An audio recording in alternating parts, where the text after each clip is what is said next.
बंसीराज ने खौफजदा निगाहों से मुझे देखा और फिर इसके मुंह से डरी डरी आवाज़ निकली, हीरा, हीरा। मैं तमाम सूरत हाल समझ गया था। हरनावती की हंसी अब समझ में आ रही थी और ये अंदाज़ा हो गया था कि कश्ती की बर्क रफ्तारी किसी खौफनाक हादसे को जन्म देने वाली है। मैंने फ़ौरन ही अपनी जगह छोड़ी, चंद कदम आगे बढ़ा और हीरा के सामने पहुंच गया। उसने बागबान की तरफ से नज़रें हटाकर मेरी तरफ देखा और फिर इसकी शरारत से मुस्कुराती हुई सुर्ख आंखों में नफरत की परछाइयाँ दौड़ने लगीं। उसने खूनख्वार निगाहों से मुझे देखा और रुख तब्दील कर लिया। उसके होठों से निकलने वाली हवा अब मेरे सीने पर पड़ी और मुझे ऐसा ही महसूस हुआ जैसे कोई सख्त और मोटी सिल मेरे सीने पे अटकी हो और पूरी कुव्वत से पीछे धकेल रही हो। ये हवा की ताकत थी, लेकिन अल्लाह ताला ने मुझे ये भी हिम्मत अता की कि मैं इस शैतानी ताकत का मुकाबला कर सकूं। तेज़ हवा बेशक मेरे जिस्म में सुराख किए दे रही थी, लेकिन मेरे कदमों को एक तिल बराबर भी पीछे नहीं हटा सकी। हीरा मुसलसल कोशिश करता रहा। तब मैंने सर्द लहजे में कहा, बस हीरा, रुक जाओ, उसके बाद तुम्हारे नुकसान की बारी आती है।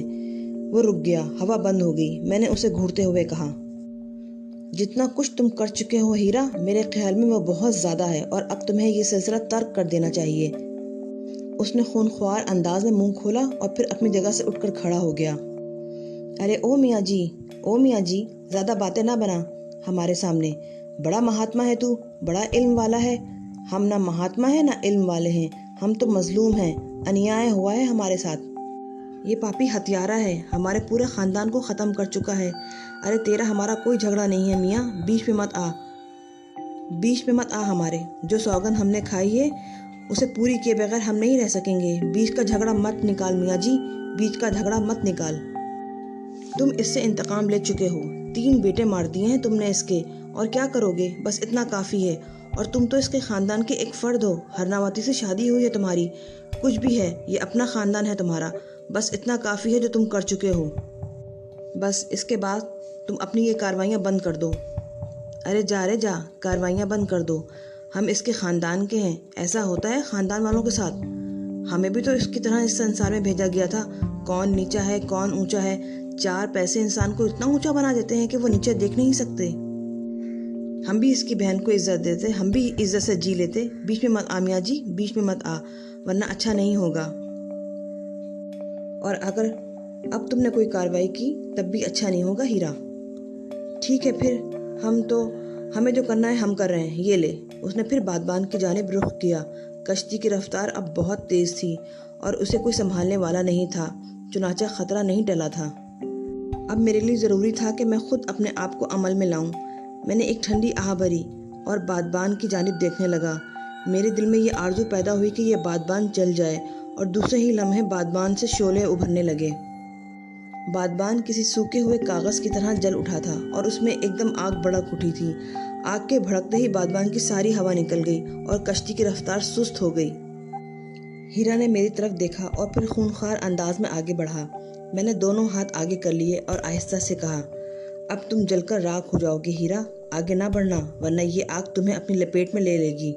सोच लो हीरा, जो कुछ नुकसान तुम्हें पहुंचाया जा चुका है, मैं इसमें शरीक नहीं होना चाहता था, लेकिन अगर तुमने इन लोगों की ज़िंदगी ख़तरे में डाली तो मजबूरन मुझे भी तुम्हारे साथ बदसलूकी करनी पड़ेगी। हाँ, अगर तुम अपनी शैतानी क़ुव्वतों को मेरे ख़िलाफ़ इस्तेमाल करना चाहो तो करो। अगर नाकाम हो जाए तो मेरी बात मान लेना और मुझे जवाबी कार्रवाई के लिए मजबूर मत करना। वो मुझे देखता रहा और फिर दफातन उसने अपने जले हुए काले हाथ चेहरे पर रख लिए। सब मरे को मारते हैं, सब मरे को मारते हैं। जो जालिम होता है उसके लिए कोई कुछ नहीं करता, कोई कुछ नहीं करता।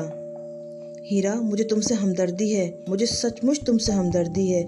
जो कुछ तुम्हारे साथ हुआ है मैं उसे अच्छी निगाहों से नहीं देखता, लेकिन अब तुम अपनी इंतकामी कार्रवाइयों का सिलसिला तर्क कर दो। तुम अपने आप को पुरसुकून करो हीरा।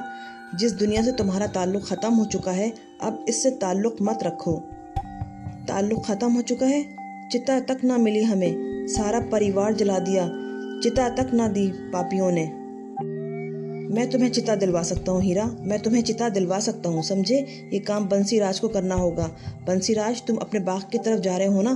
पहला काम तुम्हारा ये होगा कि हीरा के लिए चिता बनाओ, इसकी चिता जलाओ। बंसीराज ने हाथ जोड़ते हुए कहा, मैं तैयार हूँ महाराज, सच्चे मन से तैयार हूँ।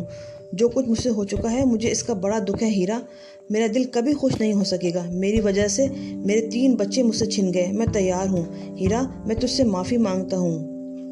बंसीराज रोने लगा। हीरा ने कोई जवाब नहीं दिया था। उसने पतवार संभाल लिए। कश्ती का रुख तब्दील होने लगा। आहिस्ता आहिस्ता वह दूसरे किनारे की तरफ जा रही थी। सबके जिस्मों में कपकपाहट थी। एक बदरू को अपनी आंखों से देख रहे थे। बंसीराज की धर्मपत्नी थर-थर कांप रही थी और इस पर नीम गशी की कैफियत तारी थी। हरनावती जो कुछ देर पहले हंस रही थी, उसकी आंखों से आंसू बह रहे थे। इसके रुखसारों पर 2 लकीरें चल रही थीं। कुछ अजीब सी कैफियत थी। शैतानी रूहों से वास्ता पड़ चुका था, मगर ये पहला शैतान था जो मजलूम था। कश्ती किनारे जा लगी, असल जगह से दूर निकल आई थी। बंसीराज का सूना बाग दूर रह गया था। हीरा खुशकी पर कूद गया। मेरी हिदायत पे वो लोग किसी न किसी तरह खुशकी पर उतर आए। बंसीराज की धर्मपत्नी से चला नहीं जा रहा था। मैंने कहा, अपना वादा पूरा करो बंसीराज। हाँ, मैं तैयार हूँ, मगर यहाँ क्या करूँ? बाग तक जाना होगा। चलो, मैंने कहा। सब गिरते पड़ते बाग की तरफ चल पड़े। हीरा चंद गज हमारे पीछे चला, फिर गायब हो गया। मैंने ही पलटकर देखा था और मुझे इसके गायब होने का इल्म हुआ था, मगर किसी ने कुछ नहीं कहा। बाग वाकई खूबसूरत था। बीचों बीच बाग में एक इमारत बनी हुई थी, जिसमें बाग का रखवाला तेजा रहता था। तेजा ने हैरानी से मालिकों के इस्तकबाल किया। इस वक्त बंसीराज को हीरा की मौजूद न होने का एहसास हुआ था। गया? उसने पूछा। तुम्हें इससे कोई गरज नहीं होनी चाहिए बंसीराज। अब मैं क्या करूं? चिता तैयार कराओ। बंसी ने गर्दन झुका दी। हरे भरे बाग के एक गोशे में लकड़ियां ढेर की जाने लगी। मुलाजिम तेजा के साथ बंसीराज के दोनों बेटे और खुद बंसीराज भी मसरूफ हो गए थे। मोटी और पतली लकड़ियों का अंबार का अहाता बना दिया गया था। तब मेरी निगाह इस दरख्त के चौड़े तनी की तरफ उठ गई, जिसके करीब वो सब बैठे हुए थे। बूढ़ा लाखू, 3 औरतें, एक बच्चा। मैंने बच्चे की आवाज़ सुनी। बप्पू, अर्थी नहीं है। चुप हो जा पुत। पापी के हाथ चिता ही मिल जाए तो काफ़ी है। अकब से हीरा भी आकर बैठ गया था। औरतें खामोश थीं। कोई अजनबी शख्स तो इस मंजर को समझ भी ना पाता, मगर जो शख्स भी होता वो होश हवास में नहीं रह सकता था। बंसीराज की धर्मपत्नी को अंदर इमारत में भिजवा दिया गया था। फिर तेजा ने उन्हें देख लिया और एक लम्हे पहले मैंने जो सोचा था वो सामने आ गया। यकीनन तेजा उनके बारे में जानता होगा। उसने एक दिल खराश चीख मारी और लंबी लंबी छलांगे लगाता हुआ वहां से भाग गया। बंसीराज और उसके बेटों ने अब उन्हें देख लिया था और बुरी तरह कांपने लगे थे। अपना काम जारी रखो बंसीराज। वादा पूरा ना हो सका तो मैं तुम्हारी कोई मदद नहीं कर सकूंगा। बंसीराज पहले से ज्यादा तेज रफ्तारी से काम करने लगा था, मगर इस तरह के दहशत से उन सब की बुरी हालत थी। चिता तैयार हो गई। लकड़ियों का अंबार जमा हो गया। बीच में जगह थी। चलो चाचा, चलो मासी, चिता तैयार हो गई है। सब अंदर चले जाओ, हरिया ने कहा और दरख्त के पीछे बैठे उठ गए। कुछ देर के बाद वो लकड़ियों के ढेर में पोशीदा हो गए। हीरा ने हरनावती को देखा। वो पथराई हुई बैठी थी। हीरा ने आहिस्ता से आवाज़ दी, हरना, हरना, मगर हरनावती ने उसे कोई जवाब नहीं दिया था। वो उसी तरह बैठी रही। तब हीरा आहिस्ता से बोला, मैं चलता हूँ हरना, देर हो रही है। पहले ही देर हो गई थी, मगर मैं क्या करता। ठीक है बंसीराज, सोचा तो ये था कि जब तक रोता रहूंगा तुझे रुलाता रहूंगा, मगर मियाँ जी बीच में आ गए। मियाँ जी, मनुष्य को जीते जी संसार में कुछ मिले या ना मिले, मगर उससे उसकी चिता भी छीन ली जाए तो अच्छा मैं चलता हूँ हरना, चलता हूँ। बंसीराज, ये बाग तेरे बेटे पूरन ने लगाया था। हाँ, बंसीराज ने कहा। अब ये तेरा नहीं है, हमारा है, इन सब का है जो तेरे हाथों मारे गए हैं। इसके एक एक पेड़ पर अब कोई फल ना लगेगा, सब सूख जाएंगे। तू जब भी नीमा से गुजरेगा, उसे देखेगा तो तुझे अपना किया याद आ जाएगा। देख, पत्ते सूखने लगे हैं, शाखें सुलगने लगी, सारी आत्माएं पहुंच गई हैं। हम सब यहाँ रहेंगे। मना कर देना अपनों को, कभी इधर से ना गुजरे, नहीं तो हमें सब कुछ याद आ जाएगा तेरा। तेरे परिवार का कोई इधर से गुजरा तो जीता ना जाएगा। वो मंजर मैंने भी देखा। दरख्त पत्तों से खाली होते जा रहे थे। उनकी शाखें टुन-मुन होने लगी थीं। लम्हों में ऐसा अनोखा उजाड़ किसी ने ना देखा होगा। हरा भरा बाग मिनटों में सूख गया था। ये सब मेरी आंखें देख रही थीं। मैं इन हौलनाक नाकाबिल यकीन वाक़यात का गवाह हूँ। हीरा ने आखिरी नज़र हरनावती पर डाली और फिर चिता की तरफ बढ़ गया। अपना काम करो बंसीराज, अपना काम करो। बंसीराज कपकपाते कदमों से आगे बढ़ा। जेब से माचिस निकाली और सूखी लकड़ियों को आग लगा दी। आहिस्ता आहिस्ता आग भड़कने लगी और फिर लकड़ियों का ढेर जहन्नुम बन गया। शोले आसमान से बातें करने लगे। चलो विनोद, चलो राजेश, अपनी माता जी को संभालो। चले यहाँ से महाराज। हरना, उठो बेटी। मैं कहाँ जाऊँगी भैया जी, ये मेरा ससुराल है। मैके में बहुत रह ली, अब तो ससुराल में रहने दो भैया जी। कोई रखेल नहीं थी, मैं हीरा की पत्नी थी, फेरे किए थे मैंने। विदाई तो ना की तुमने, सती भी नहीं होने दोगे क्या? अरे वाह, वो अपनी जगह से उठ गई। हरना, तू नहीं नहीं नहीं मेरी बेटी, जाओ भैया जाओ। माता पिता होते वो ना करते जो तुमने किया, वो जहेज में आग ना देते भैया। उसने कहा और चिता की तरफ बढ़ गई। अरे विनोद, राजेश, पकड़ो इसे। अरे बंसीराज चीखा। बंसीराज के दोनों बेटे हरनावती की तरफ लपके, मगर वह दौड़ती हुई आग के हिसार में दाखिल हो गई। शोलों की खौफनाक तपिश इतने फासले से जलाई दे रही थी। ऐसी हौलनाक आग में किसी के दाखिल होने का तसव्वुर भी नहीं किया जा सकता था। मगर मैंने ये मंजर भी देखा और ये ऐसा मरहला था कि मैं खुद भी कुछ नहीं कर सका। इंसानी गोश्त के जलने की चिरांद उठी और मादूम हो गई। भड़कती आग आन की आन में हरनावती को चट कर गई। राजेश और विनोद देखते रह गए। फिर वह शोलों की तपिश से घबराकर पीछे हटाए। बंसीराज बिलक बिलक कर रो रहा था। हरनावती सती हो गई, मेरी हरना सती हो गई। हाय राम, मेरी छोटी सी भूल ने मुझे कितनों से दूर कर दिया। दोष मेरा भी नहीं था, ये ऊंच नीच का फर्क मुझे सिखाया गया था। भगवान के बनाए हुए सारे एक जैसे ही होते हैं, ये हम ही पापी हैं जो इनमें फर्क कर देते हैं। मेरी बहन जल मरी महाराज, मेरी बहन जल मरी। वो रोता रहा, मैं खामोश खड़ा था। फिर उसे कुछ ख्याल आया। उसने आंखें फाड़ फाड़ कर राजेश और विनोद को देखा, उन्हें आवाज़ दी। दोनों करीब पहुंचे तो उसने लपक कर उन्हें अपने सीने से भींच लिया। तुम बच गए, सुन रही है तू? हमारे राजेश और विनोद बच गए, हमारी कुसुम और श्रद्धा बच गईं, हमारे 4 बच्चे बच गए। महाराज, आपने मेरे बच्चों को बचा लिया। वो मेरे पैरों पे गिरने लगा तो मैं पीछे हट गया। नहीं बंसीराज, मेरे दिन में ये हराम है, ऐसा ना करो। आपने हम पर बड़ा एहसान किया है महाराज, बहुत बड़ा एहसान किया है। मैंने कुछ नहीं किया, जो कुछ करता है अल्लाह करता है, वो किसी को ज़रिया बना देता है। मैं ज़रिया बना। तुम्हें तुम्हारे गुनाहों की सज़ा मिलनी थी, मैं तुम्हें बता चुका हूँ। तुम्हारे जितने बच्चे दुनिया से चले गए उन्हें इसी उम्र में जाना था। ऐसे ना होता तो कुछ और होता, मगर ये तुम्हारी सज़ा थी। हो सके तो इंसानों से मोहब्बत करना सीखो बंसीराज, इसी में निजात है। मैं अपने पापों को प्रायश्चित करूँगा महाराज। वापस चलें? जो हुआ बहुत बुरा हुआ। चलिए महाराज। तुम्हारा काम हो गया बंसीराज, अब तुम कश्ती में बैठकर वापस जाओ, मेरी मंजिल कहीं और है। नहीं महाराज, अब तो मेरे बाग में फूल खिले हैं, आपकी सेवा करेंगे, ऐसा नहीं जाने देंगे आपको महाराज। तुम्हारा काम हो गया बंसीराज, अब तुम कश्ती में बैठकर वापस जाओ, मेरी मंजिल कहीं और है। नहीं महाराज, अब तो मेरे बाग में फूल खिले हैं, हम आपकी सेवा करेंगे, ऐसे ना जाने देंगे आपको महाराज। नहीं बंसीराज, अब तुम जाओ, मैंने कहा। वो बहुत कहता रहा मगर मैं तैयार नहीं हुआ। मासूम लोगों की आबादी थी, ये वाक़या मशहूर होगा, लोग अपने अपने मसाइल लेकर दौड़ पड़ेंगे, पूजा शुरू कर देंगे मेरी। पहले ही अंदाज़ा हो गया था और ये सब कुछ मुनासिब नहीं होगा। बड़ी मुश्किल से बंसीराज को राज़ी कर सका।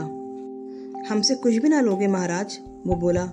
जो कुछ मुझे देना चाहते हो खामोशी से मौलवी हामिदुल्लाह को दे देना। उनकी 2 जवान बेटियां हैं, गरीब और मुफलिस इंसान हैं, उनकी बेटियों की शादी का बोझ बांट लेना। समझो मुझे सब कुछ मिल जाएगा। भगवान की सौगंध, आपसे वादा करता हूँ, अपने हाथों से उनका ब्याह करूँगा, सारा खर्चा उठाऊँगा उनका। उन्हें मेरा सलाम कह देना। मैं वहाँ से आगे बढ़ गया। जो कुछ हुआ था खूब हुआ था। बहुत से मनाजिर हैरान कुन थे। अचानक हरा भरा बाग सूख गया था, किसी दरख्त पे एक पत्ता नजर नहीं आ रहा था। ये मजलूम रूहों का इंतकाम था। न जाने ये रास्ता किस तरफ जाता था। कुछ पूछा नहीं था बंसीराज से, मगर क्या फ़र्क पड़ता है। चुनाचा चलता रहा। जब सूरज की नारंगी किरणें ज़मीन पर एक अजीब सी उदासी बिखेर रही थी, मुझे एक टूटा फूटा खंडर नज़र आया। आबादी इसके अतराफ में भी नहीं थी, बल्कि दूर दूर तक नहीं थी। लेकिन यूं ही कदम इस खंडर की जानिब उड़ गए। न जाने कौन सी जगह है, कभी यहाँ भी कुछ होगा। अब कुछ नहीं था। लाल रंग की ईंटों के ढेर इधर उधर बिखरे हुए थे। बहुत सी जगहें साफ भी थीं। करीब पहुंचकर अंदाज़ा हुआ कि मस्जिद जैसी कोई जगह है और यकीनी तौर पे इंसान के इस्तेमाल में रहती है। दरख्त उगे हुए थे और एक वसी और अरीज चबूतरे पर दरख्तों के बेशुमार सूखे पत्ते उड़ते फिर रहे थे और उनसे सरसराहटें उभर रही थीं। सामने ही मिंबर बना हुआ था। इससे ये एहसास होता था कि कदीम मस्जिद है। फिर दूसरे लवाजमात भी नज़र आ गए। एक जानिब गहरा कुआं था, उसके किनारे चरखी लगी हुई थी और चरखी पर रस्सी लटकी हुई नज़र आ रही थी। करीबी चमड़े का एक डोल रखा हुआ था। देखकर तक़वियत हुई, यकीनन आसपास कोई बस्ती मौजूद है। रात की तारीकी में जब रोशनियां होंगी तो बस्ती नज़र आ जाएगी, लेकिन मुझे किसी बस्ती से कोई गरज नहीं थी। दिल में कुछ ख्यालात जागे। कुएं के नज़दीक पहुंचा और झुककर कुएं में झांकने लगा। अंधेरे के सिवा कुछ नज़र न आया, लेकिन रस्सी का ढेर बताता था कि कुआं काफ़ी गहरा है। बहरतौर डोल पानी में डाला और इसके बाद थोड़ा सा पानी निकाल लिया। सामने ही एक ऐसी जगह बनी हुई थी जहां नमाजियों को पानी की ज़रूरत होती है। मट्टी के लोटे कतार से रखे हुए थे। बस जी में समा गई। बहुत सा पानी निकाला और इस जगह को भर दिया। लोटे धोकर करीने से रखे और इसके बाद सहने मस्जिद की जानिब मुतवज्जा हो गया। झाड़ू मौजूद नहीं थी। बड़े बड़े तिनके समेटे और उन्हें अपनी कमीज के दामन से एक धज्जी फाड़कर बांधा। फिर सहने मस्जिद से सूखे हुए पत्ते साफ करने में मसरूफ़ हो गया और इस काम में सूरज बिल्कुल छुप गया। मस्जिद का फर्श साफ हो चुका था। पत्ते समेटकर एक जानिब कर दिए। कुछ ऐसा सुकून मिला इस काम में कि जहन भी बढ़ गया और दिल भी मसरूर रहा। फिर अचानक ही मस्जिद की छत की बुलंदियों पर से अल्लाह अकबर की सदा उभरी और पहली ही आवाज़ पर मेरा मुंह हैरत से खुल गया। मैंने किसी को मस्जिद की जानिब आते हुए नहीं देखा था। यहाँ वैसे भी कई घंटे गुजर चुके थे। अगर मुअज्जिन मस्जिद ही के किसी हिस्से में रहता होगा तो कम अज़ कम मुझे इसकी आहटें तो सुनाई देनी चाहिए थी। अजान कही गई, लेकिन उसके बाद भी देर तक मुअज्जिन की बुलंदी से उतरने का इंतज़ार करता रहा, लेकिन मुअज्जिन के कदमों की चाप ना सुनाई दी। तब मैं खुद ही इस जगह आकर बैठ गया जहाँ वज़ू किया जा सकता था। वज़ू किया और अभी वज़ू से फरागत ही हुई थी कि मुझे इंसानों के बोलने की आवाज़ें सुनाई देने लगीं। फिर मैंने नमाजियों को चबूतरे पर चढ़कर आते हुए देखा और इत्मीनान हो गया कि जो कुछ मैंने किया है वो मेरा मुनासिब फ़र्ज़ था। सफ़ें दुरुस्त होने लगीं। लोग बैठ गए। वो आपस में मध्यम गुफ्तगू कर रहे थे। मैंने सोचा कि नमाज के बाद किसी से करीब की बस्ती के बारे में पूछूंगा और अगर बस्ती ज़्यादा दूर नहीं हुई तो वहीं से चला जाऊंगा। कुछ देर के बाद नमाज शुरू हो गई और इमाम साहब मिंबर के सामने खड़े हो गए। सफ़ें बन गईं और नमाज शुरू हो गई। नमाज से फरागत हुई और नमाजी वापस जाने लगे। मैं किसी ऐसे शख्स को तलाश करने लगा जिससे बस्ती के बारे में मालूम करूं। इस वक्त अक़ब से आवाज़ उभरी, मसूद मियाँ। मेरा दिल उछलकर हलक में आ गया। यहाँ कौन रहता है जो मेरा शनासा है? सफ़ेद लिबास में मलबूस एक नूरानी शख्सियत मुझे मुखातिब कर रही थी। उसने इशारे से मुझे करीब बुलाया और मैं बढ़कर उसके पास पहुँच गया। उन्हें मुतवज्जा ना करो, बुजुर्ग ने कहा। मैं किसी से मैंने कहना चाहा और उन्होंने हाथ उठाकर मुझे रोक दिया। हाँ, इल्म है, लेकिन आबादी बहुत दूर है। जी? मैं शशदर रह गया। मैंने ज़ुबान से पूरी बात भी ना अदा की थी और वो समझ गए थे। नमाजियों को चला जाने दो, फिर बात करेंगे। आओ इधर आ जाओ। इस हस्ती ने इशारा किया। मैं उनके पीछे चलने लगा। वो मुझे मस्जिद के मशरिकी गोशे में ले आए। यहाँ पत्थर की एक साफ़ सुथरी चौकी नज़र आई। उन्होंने मुझे बैठने का इशारा किया और मैं पत्थर की सिल पर बैठ गया। बुजुर्ग मेरे सामने बैठ गए। फिर बोले, हमारा नाम जलाल हुसैन है।